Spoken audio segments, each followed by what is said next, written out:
Alright guys, this is the Maiden for the Dynam Spitfire. I've done my pre-Maiden checklist and I'm ready to take off. I've already verified verbally the control surfaces. I checked the linkage. If you watched the build review, I mentioned that I was a little unsure about the rake on the gear, and I ended up deciding to go ahead and use a couple of popsicle sticks on the back part of the gear to rake them forward a little bit after reading some information about the groups. And then another thing I did was I moved the CG forward. I was starting at about 77 millimeters, and there were a couple of folks, including the guys at Motion, who said that was pretty far back. So I moved it up to about 72, 71. I don't mind if they're a little tail heavy. I'm okay with controlling a plane like that. They land a little better that way anyway. And if you've been watching my videos, you know that on the pre-Maiden checklist, what I like to do on the rates is start with full throws, but a lot of expo for a Maiden. So I've got a lot of expo dialed in for my elevator and my ailerons, and I'm just going to go ahead and start with the CG right there around 72 millimeters. So I'm going to take off in the grass. I've had a string of bad luck taking off the sidewalk. The DC3 or the C47 video, one of my viewers said maybe it tried to take off because it fell off that little ledge right over there, and I was like, yeah, you know, maybe you're right. Maybe that was the problem. So I think I'm going to go ahead and just put it in the grass, and I've got some dirt right in front that might help keep it from nosing over. So I'm going to set it out in the grass, and we're going to give it a whirl, see what happens. All right, here it goes. Maiden flight of the Dynam Spitfire.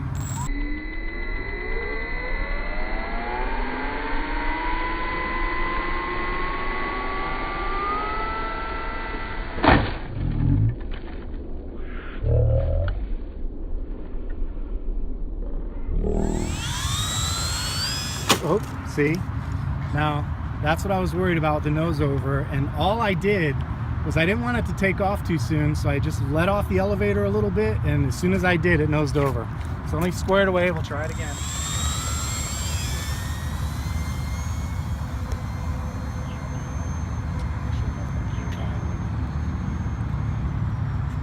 Wow, trimmed. I haven't flown it flat yet, but it feels pretty good so far.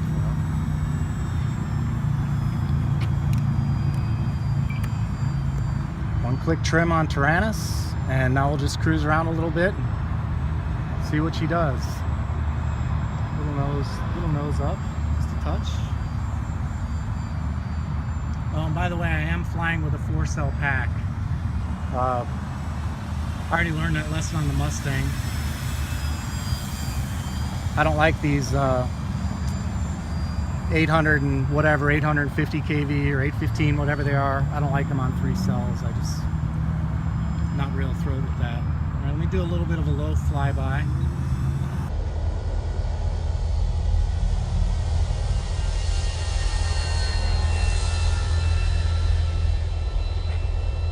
Everything looks pretty good so far. I'm gonna put the gear up.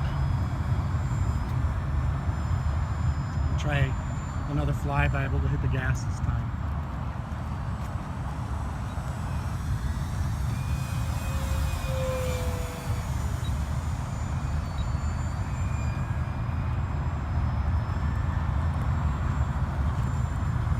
All right, go ahead and pause it, and we'll come back.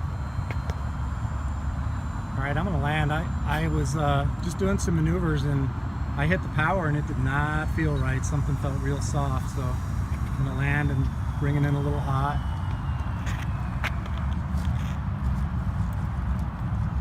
Yep, typical. All right.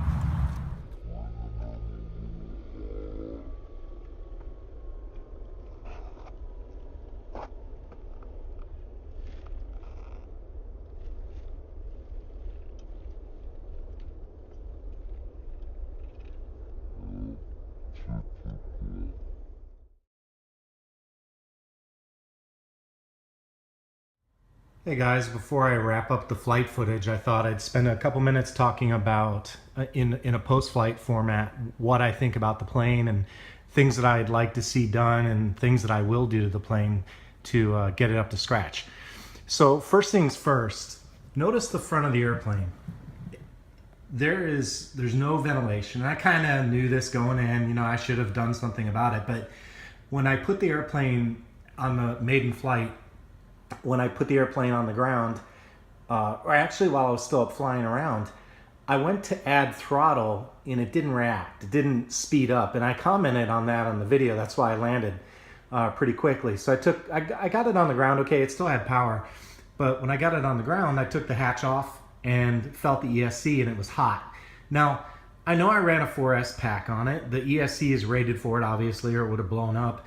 But the thing about it was I wasn't running it very hard. Now, that said, it was hot this morning. It was 5:30 this morning. It was 94 degrees. Welcome to Phoenix, right? So, but the other problem is there's no ventilation. And I don't know what it is with the Chinese designers that make this stuff up, but guys, you got to put ventilation in. So I kind of knew that. I had hoped that I didn't plan on running. I never do run it real hard on the Maiden. I just take it easy, do a couple quick little flights, and I bring it home and check everything out. So I thought I'd get away with it, but when I got it on the ground, that ESC was hot. So a couple of things I think about this. One, I'm going to cut some ventilation in there, and I need to check the back to see if there's any outbound ventilation. My guess is there is not. So I'm going to have to do that as well. But so that's the first thing. I'll put some ventilation on it and cool it down. By the way, I ran it with a 3-cell pack on the subsequent flight, and while I didn't have the same kind of problem, it was still hot. So if you're gonna run this plane, you gotta put some ventilation in there. There's plenty of opportunity to do it. I might, you know, they could have even put some, you know, some holes, you know, up in here and did some side venting or something.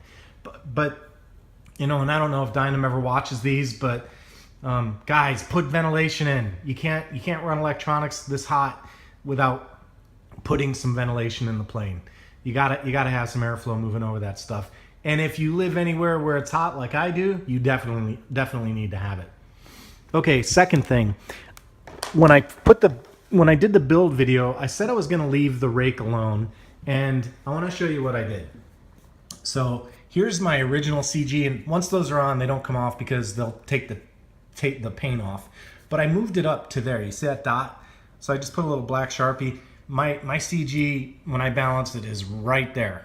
So it balances flat when it's on that spot. And that's about 72 millimeters or so. So when I moved it forward, I got to thinking about it. And by the way I moved it forward is right under there. I put 3 lead weights. All right. So when I moved it forward, I thought, now I really got to move that gear. I've got to do something about it, or I'm definitely going to wind up with the old tippage. And sure enough, when you saw the video, that's what happened. I tipped over. Even on takeoff, it tipped over.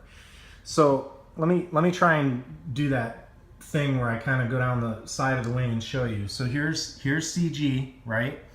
And it's just in front of this panel line right here. That's one way to remember as we get toward the wingtip. So there's CG, all right? And there's my wheel axis. That's with two popsicle sticks shimming the gear forward. And you saw what happened when I flew it. Now, here's the good news. I don't need that much weight on the front. I didn't have any problems with pitchiness in the flight. So it's 72 millimeters. I had no problem. So I'm going to take the prop spinner off. I'm going to take at least 2 of the weights off. And I'm going to try it again and move that CG back a little bit. I know that'll help.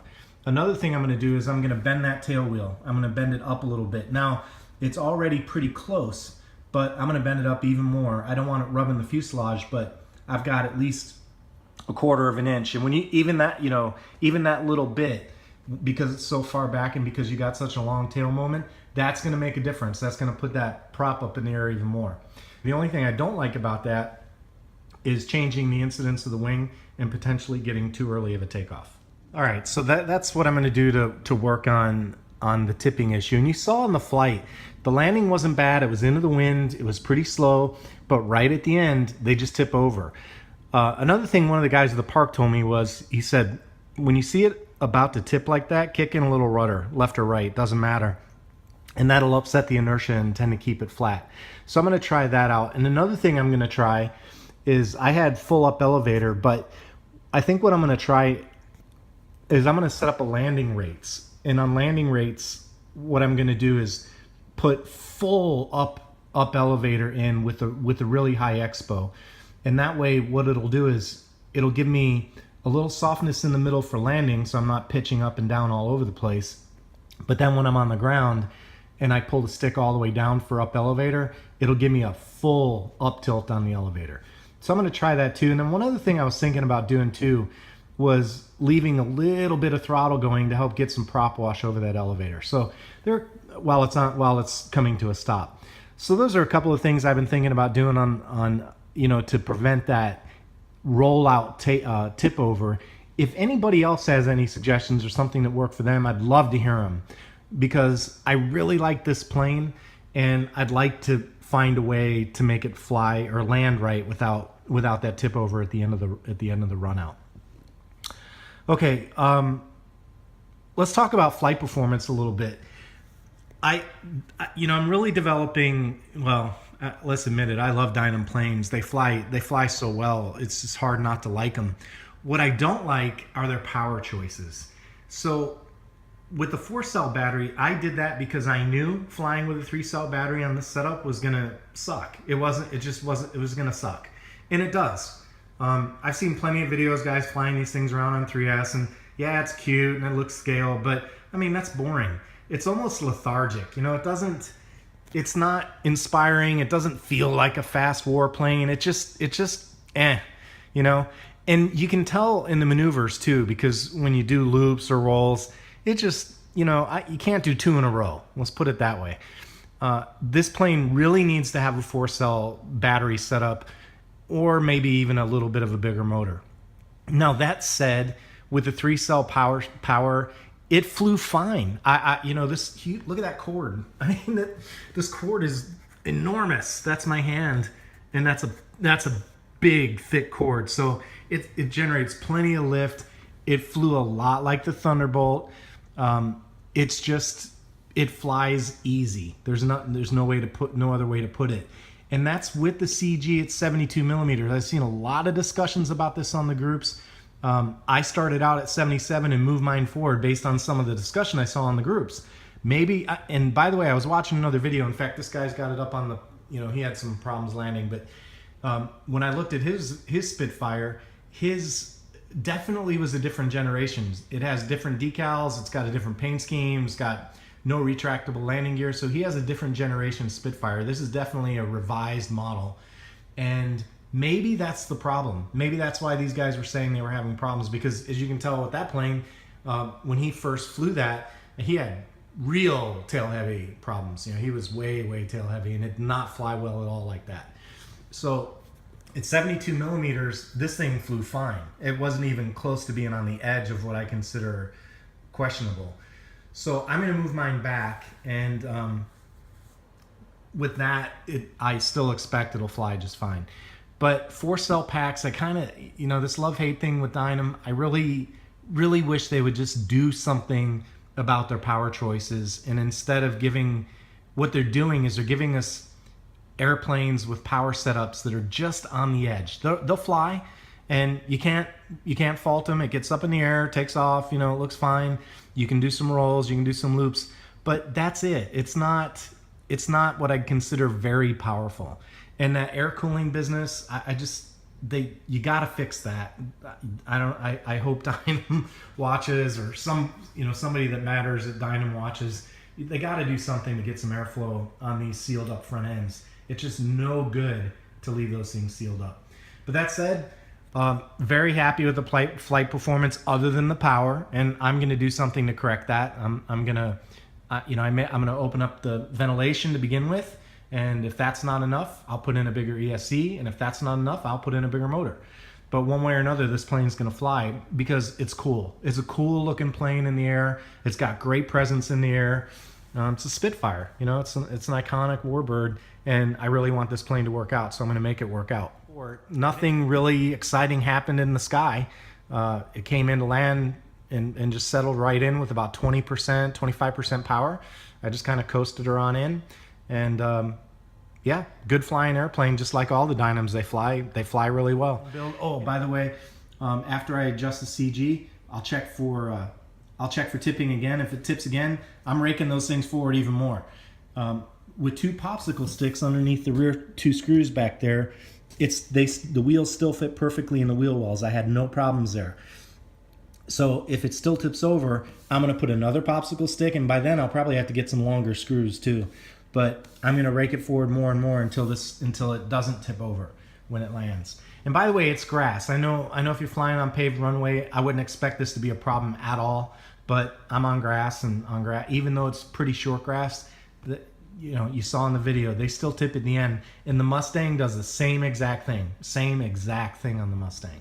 So anyway, yep, hope the video has been helpful, and hope it gives you some ideas on what to do for your Dynam Spitfire. And it's a good airplane, guys. I don't mean to disparage it. It just needs a little bit of work.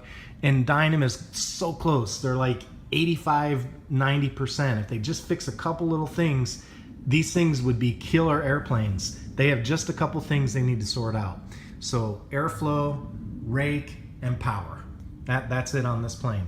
Those are the 3 big things. Got to get airflow over that ESC, get the rake on the wheels so that they stop tipping over in the grass, and do something about the power. Just give it a little more power.